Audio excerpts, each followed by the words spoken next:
A força dos Cavaleiros de Ouro contra Asclépio? O terceiro juiz do mundo dos mortos finalmente em ação. O clímax de Next Dimension chega neste que é o último capítulo dessa leva de Next Dimension. Você vai saber tudo o que aconteceu no último capítulo, inclusive quando ele volta e tudo o que está acontecendo, porque tem referência. Kurumada não desenhou essas páginas? Será que foi a Shiori? Continua aí para você entender tudo. Olá meus queridos, eu sou Avalon das páginas Avalon Geek e eu tô muito empolgado em trazer esse último capítulo de Next Dimension, mas já vou pedir uma coisa para vocês antes de mais nada. Já deixa aí o seu comentário do que você gostaria de ver de Cavaleiro Zodíaco aqui no canal. Eu trago outros assuntos, outros animes e mangás, mas eu quero a sugestão de vocês aí. Vai sobrar tempo pra gente abordar outros conteúdos, outras tramas de Cavaleiros. Então comenta aí a sua sugestão, porque agora tempo eu vou ter. Então, manda aí a sugestão. O capítulo 110, Reunião Dourada, começa justamente nos mostrando a casa de Sagitário, onde vemos que Gestalt ainda está adormecido por conta do efeito da hipnoterapia. E as partes da sua armadura de ouro se desconectam de seu corpo e assumem a forma de um objeto, se lançando para fora da casa zodiacal pertencente a Sagitário. Eu vou abrir um parênteses aqui só para dizer como é interessante a gente já começar esse capítulo com isso, porque se vocês não se lembram, alguns anos em capítulos anteriores, nós vimos que a flecha da deusa foi encontrada por Marin nos escombros da casa de Ofiuco lá no presente. Era justamente um artefato que havia se perdido com o passar do tempo e que nós nunca vimos na era atual, ou seja, aconteceu algo com essa flecha no passado e a gente já tá vendo aqui que a armadura de ouro tá movendo seus pauzinhos, hein? Então vamos seguir com o capítulo que logo mais vocês vão entender tudo que pode acontecer. A cena muda para a casa de Ofiuco, onde retornamos para a cena fatídica de Ikki atacando Asclépio com a espada de Crisos. A tensão reina, Yoga, Shiryu e Shun estão nervosos, afinal, Ikki conseguiu matar o inimigo, mas ao olhar melhor, vemos que Ikki fracassou, ele não conseguiu acertar Asclépio. À frente de Ikki não há ninguém, ele está empunhando aquela espada, mas Asclépio não está mais à sua frente. Ao contrário, ele aparece atrás de Ikki, questionando para onde ele estava mirando aquela arma. Asclépio zomba, dizendo que por mais poderosa que aquela arma seja, ela não serviria de nada se Ikki não conseguisse alcançá-lo. Ikki tenta novamente golpear o inimigo, mas ele utiliza seu poder para impedir a aproximação do cavaleiro, afirmando que é inútil. O cosmo de Asclépio é tão poderoso que Ikki acaba soltando a espada e esta voa pelos ares até cair muito próximo do rosto de Saori, algo que preocupa a todos, afinal por um tris ela não foi acertada. E aqui eu já vou começar com polêmica.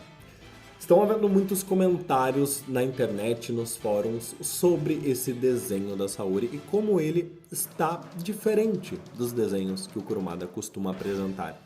Não é de hoje, principalmente nesta leva que estamos acompanhando de capítulos, que as pessoas estão comentando sobre cenas, alguns quadros com desenhos que parecem não traduzir tão bem o traço de Masami Kurumada, e nós sabemos que a Shiori está o auxiliando nesta leva de capítulos. Não sabemos se é exatamente na questão do desenho, ou de repente ajudando ele a organizar algumas ideias. Nós sabemos que ela está colaborando de alguma forma, e muitas pessoas apontaram esse desenho da Saori como tendo um traço um pouco diferente do costumeiro de Kurumada. O que vocês acham? Já comenta aí pra mim. Você acha que a Shiori pode ter ajudado o Kurumada em alguns quadros como este aqui da Saori? Vamos seguir. Por conta do poder de Asclépio em seu golpe, Ikki cai ao chão resmungando de dor. E o inimigo diz que nem mesmo os Cavaleiros de Ouro tiveram poder para atacá-lo. Algo que não seria diferente com meros Cavaleiros de Bronze. Ele então pega a espada de Crisos que estava cravada no chão ao lado de Saori e diz que é uma pena, porque se ela tivesse desviado um pouco, teria causado uma ferida mortal na deusa e isso teria poupado tempo e esforço do cavaleiro lendário. Então se prepara para desferir o golpe de misericórdia. Ele se ajoelha diante da deusa desacordada, punha a espada em sua direção e diz: Atena, é hora de que entregue sua vida. Os cavaleiros de bronze ficam nervosos. Aquilo não poderia acontecer e Asclépio esbraveja. Observem, esta é a morte de um deus. Porém, pouco antes de conseguir cravejar a espada no corpo da menina, uma luz brilha acima do cavaleiro. Ele então volta ao seu olhar e questiona: o que é isso? Todos estão surpresos. Uma luz dourada brilha no céu da casa de Ofiuco. A cena muda e vemos Tema descansando ao lado da cama de Sasha. Ele está, na verdade, protegendo a reencarnação da deusa daquela era dos ataques inimigos dos espectros de Hades.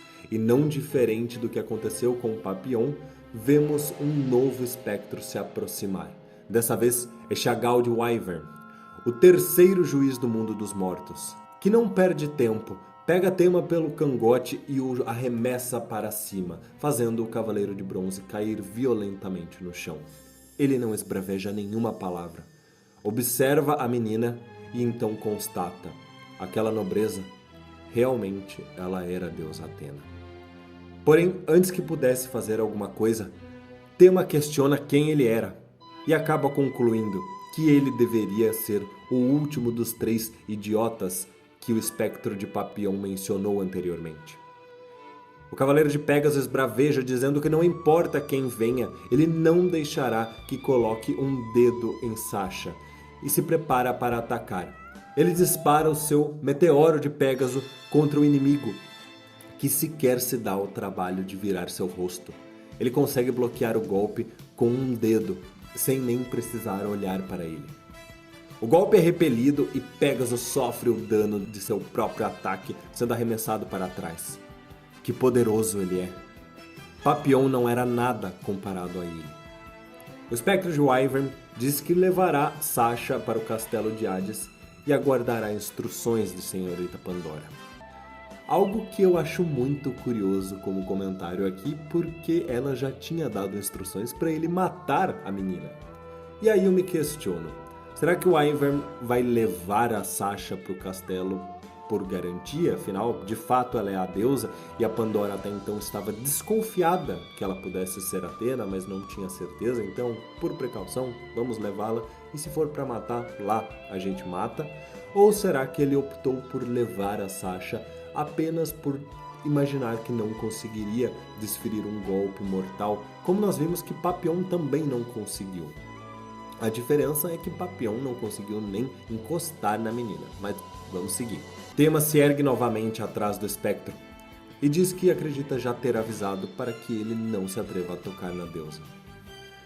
Chagall volta seu olhar para o cavaleiro, concluindo que ele era realmente persistente. Mas ele não perderia tempo levando um inseto insignificante como ele a sério. E então o espectro utiliza o golpe Destruição Máxima para atingir o cavaleiro de Pégaso em diversos pontos com sua grande onda de cosmo. O cavaleiro é arremessado para o alto e cai com muita força contra o chão. Ele não está desacordado e resmunga que precisa proteger a Sasha, mas ele não tem forças para impedir que Chagall pegue a menina no colo e se prepare para ir até o castelo de Hades. Novamente na casa de Ofiuco, podemos finalmente identificar do que se tratava o brilho dourado. Era a armadura de escorpião. E Asclépio está surpreso em vê-la ali. A armadura de ouro que abandonou o corpo de Écarlate veio até a casa de Ofiuco. O que aquilo significava? Todos estão surpresos e então vemos que os pontos de luz dourada se multiplicam. As armaduras de ouro que até então protegiam os cavaleiros se reúnem naquele local. O que isso significaria? O capítulo acaba dizendo que as armaduras de ouro se reuniram naquele templo para proteger Atena de Odisseu. E infelizmente não temos previsão de retorno de Next Dimension. Então vamos falar sobre tudo isso? Reunião das armaduras de ouro? São as do passado? São as do futuro? Cadê a armadura de Sagitário? E quando Next Dimension volta? Vamos lá. Não vou me aprofundar em comentar sobre Chagall e tema, porque acho que o capítulo fala por si só. Chagall é muito poderoso e provavelmente, anotem aí, Tema vai derrotá-lo utilizando-se da armadura de Sagitário. Nós vemos nessa imagem final que todas as 12 armaduras se reuniram, com exceção, então não são todas as 12, são todas as 11, da armadura de Sagitário, que muito provavelmente foi ao encontro do Cavaleiro de Pégaso. Ao longo de toda a publicação de Next Dimension não faltaram imagens de Tema ou Seiya, nunca ficou muito claro pra gente qual dos dois era, trajando a armadura de Sagitário. Então pode ser que, assim como aconteceu com o Cavaleiro do Presente, Tema venha a vestir a armadura do Cavaleiro de Sagitário também em Next Dimension. E isso não seria nem um pouco estranho, seria uma ideia que Kurumada já utilizou, poderia utilizar novamente sem grandes problemas, e uma justificativa de como ele derrotaria um juiz do mundo dos mortos, mesmo nós sabemos que a curva de progressão dos poderes do Tema não foi lá das melhores em Next Dimension, mas ele deve ter bastante poder, porque ele conseguiu acertar ali o Odisseu lá na temporada anterior. Então ele é poderoso, só precisa talvez de uma forcinha e pode ser que a armadura de Sagitário ajude. Porém, eu imagino que ela ainda vai voltar para essa reunião das armaduras de ouro para poder dar cabo do Asclépio. Lembrando da questão da flecha da deusa que foi localizada ali nos escombros da casa de Ofiuco. Eu me questiono só como isso vai se dar. Será que as 12 armaduras sem cavaleiros vão se reunir e concentrar as suas forças, sua energia, parecido com aquele golpe do Muro das Lamentações, porém contra Asclépio, utilizando a flecha da deusa? Ou será que os cavaleiros vão trajar essas armaduras? Porque os cavaleiros do passado estão todos dormindo. Então quem poderia trajá-los? Será que os cavaleiros da era mitológica, aqueles que foram companheiros de Asclépio, retornariam, pelo menos de uma forma simbólica, como acontece no Muro das Lamentações, para derrotar Asclépio? Ou será que nós veríamos a imagem dos cavaleiros clássicos de Saint Seiya, semelhante novamente ao Muro das Lamentações, trajando as armaduras do passado? Vi algumas pessoas questionando se essas seriam as armaduras realmente do passado ou as do presente, porém vamos lembrar de dois pontos. Algumas armaduras do presente foram destruídas por Thanatos e nós não sabemos se elas foram capazes de se regenerar. Inclusive, nós podemos ver que a armadura de touro lá no cantinho, embora nós não consigamos ver os seus dois chifres para saber se um está quebrado ou não, que comprovaria para a gente se tratar das armaduras do presente, ela tem alguns danos, alguns pontos que nos lembram dos danos que Ox sofreu após o ataque de Suikyo, que perfurou a sua armadura dourada com as lanças de gelo de Lotus Branca. Então, provavelmente, observando essa armadura de touro e também pelo fato de Asclépio mencionar que a armadura de escorpião era aquela que estava no corpo de Ekerlat, nós devemos concluir que essas são as armaduras do passado mesmo. E já que os cavaleiros estão lá a mimir, bem inúteis, as armaduras devem ter pensado, bom, vamos fazer alguma coisa que não vai dar para depender dos cavaleiros não. A minha dúvida só é saber se eles vão trajar essas armaduras, mas eu estou muito empolgado com o que isso pode significar. A reunião das 13 armaduras num único lugar, os 12 signos dourados contra o signo traidor. E eu vou ser sincero, por um ponto eu me questionei se as armaduras estavam ali para ajudar a proteger a Athena ou se de fato aquele Perfect Square que nós vimos na temporada passada iria acontecer, que é quando as constelações seriam subjugadas, se tornariam submissas ao 13º Cavaleiro de Ouro. Mas o fim do capítulo deixa meio claro ali pra gente que elas estão se reunindo para proteger a Athena. Muito interessante isso, de repente até fazendo menção ao que pode ter acontecido nas eras mitológicas. Vou ficar muito empolgado para a próxima leva. E não, eu não menti para vocês, essa é a última leva de Cavaleiros do Zodíaco Next Dimension. A diferença é que o Kurumada, espertinho que é, dividiu ela em duas. E essa foi a primeira parte, ela se encerrou neste capítulo, porém, ao contrário do que todos imaginávamos, que ele já traria uma data, um anúncio do retorno, ele simplesmente disse que quando eles resolvessem anunciar, eles iriam anunciar. Então, legal, vamos ficar esperando. A expectativa é que venha ainda nesse ano, porque a ideia, quando foi anunciado toda a última leva, era de que ela viria ainda no ano de 2023. Porém, nós sabemos, né, Kurumada, ele pode simplesmente trazer o retorno lá em dezembro para dizer, olha, tá vendo? Eu disse para vocês que seria 2023. E isso pode acabar resultando que só no ano que vem a gente vai ter a conclusão. E eu fico muito pistola, porque eu fiquei muito empolgado com esse final. Eu quero saber o que vai acontecer. Enfim, meus queridos, quero saber a opinião de vocês. Comentem tudo aí. Lembrando que, Avalon, mas agora que acabou Next Dimension, o que vai ser do canal? O canal nunca foi só sobre Next Dimension, tem muitos conteúdos aqui, seja de Cavaleiros ou outros animes e mangás, então, por favor, continuem acompanhando, mandem suas sugestões nesse vídeo aqui, o que vocês querem ver agora que Next Dimension acabou, porque tem muita coisa que eu quero trazer ainda pra vocês e vocês vão me ajudar aí comentando. Re-Rise of Poseidon ou outras histórias. Meus queridos, muito obrigado por tudo, toda a força. Eu espero ver vocês em breve com mais Next Dimension, mas não se esqueçam que tem muito mais conteúdo aqui no canal. Um grande abraço e até mais!